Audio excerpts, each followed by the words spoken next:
Jadi hari ini kita akan belajar bab 3, yaitu siklus akuntansi perusahaan jasa.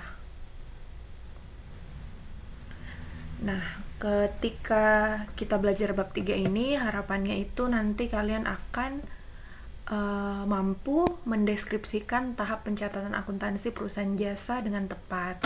Kemudian mampu menyusun tahap pencatatan akuntansi perusahaan jasa dengan cermat, mampu menyusun pengikhtisaran akuntansi perusahaan jasa dengan benar, kemudian mampu menjelaskan pelaporan akuntansi perusahaan jasa dengan tepat, dan mampu mempraktikkan penyusunan laporan keuangan secara lengkap.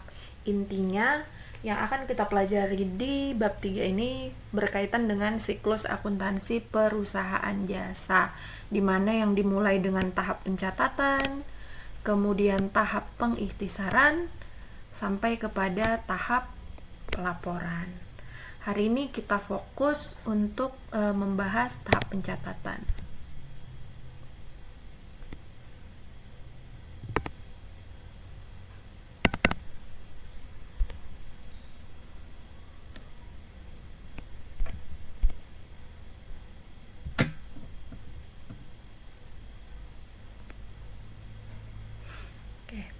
Tahap pencatatan dalam akuntansi itu dimulai dari yang pertama, mencari karakteristik atau menentukan karakteristik dan sumber pencatatan.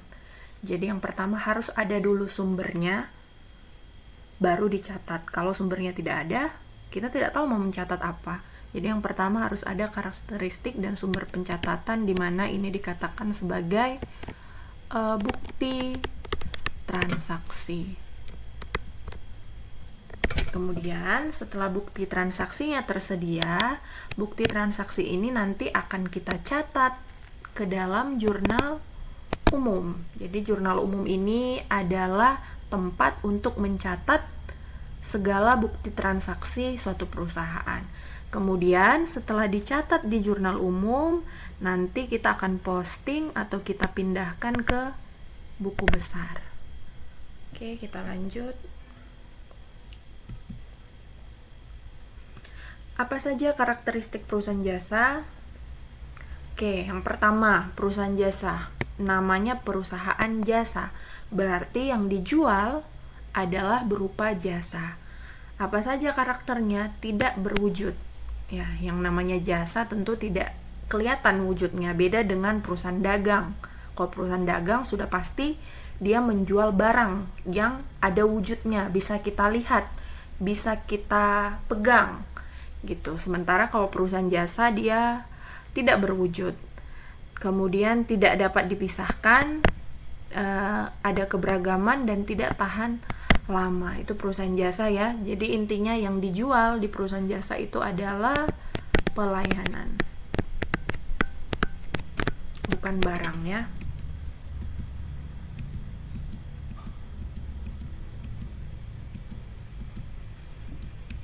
Oke, sebelum ke bukti transaksi, di sini saya kasih contoh ya, perusahaan jasa contohnya apa saja.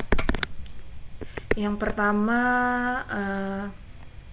fotokopi, kemudian bengkel, perusahaan jasa ya, kemudian penjahit, jasa transportasi, dan lain-lain. Ini perusahaan jasa.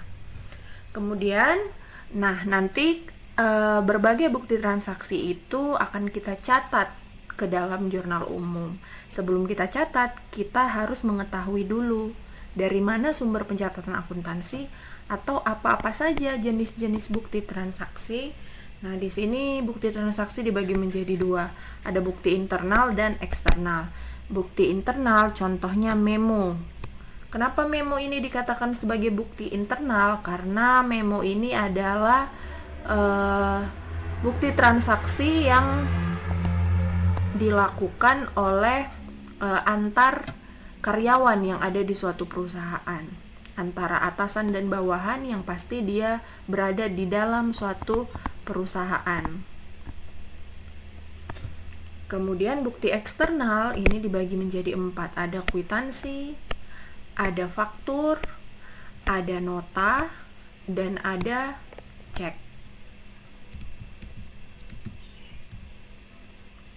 Oke, analisis bukti transaksi. Untuk memudahkan dalam menganalisis pencatatan bukti transaksi, terdapat aturan pencatatan transaksi seperti tabel berikut. Oke, ini namanya adalah mekanisme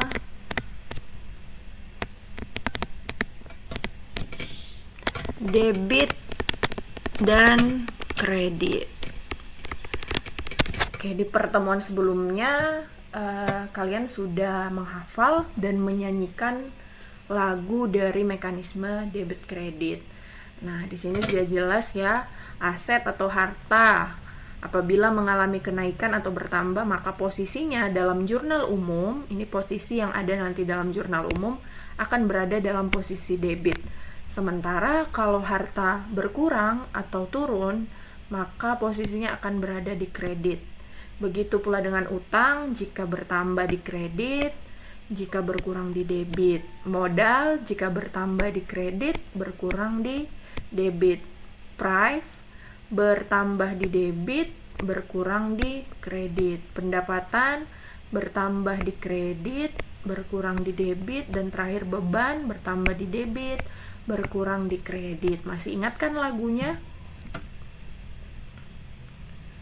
Oke, kita lanjut. Apa itu jurnal umum? Jurnal umum adalah jurnal yang digunakan untuk mencatat dan meringkas setiap transaksi yang dilakukan perusahaan, atau ini dapat dikatakan sebagai buku harian. Buku hariannya atau diary-nya perusahaan. Oke. Kenapa dia dikatakan buku harian atau diary perusahaan? Nah, jadi kalau dalam buku harian itu atau diary itu biasanya kita tulis tanggal sekian apa saja kegiatan yang kita lakukan. Nah, dalam jurnal umum juga begitu. Ada kolom tanggal, di mana kolom tanggal ini adalah mencatat setiap transaksi yang terjadi di dalam suatu perusahaan. Mulai dari awal perusahaan berdiri sampai akhir tahun nanti di tanggal 31 Desember. Kemudian kolom yang kedua, akun atau keterangan. Akun atau keterangan ini kita isi dengan nama akun yang berhubungan dengan transaksi yang kita catat. Ya, misalnya akun harta ada kas, perlengkapan, peralatan dan seterusnya. Akun utang, ada utang bank, utang usaha dan seterusnya. Akun modal misalnya.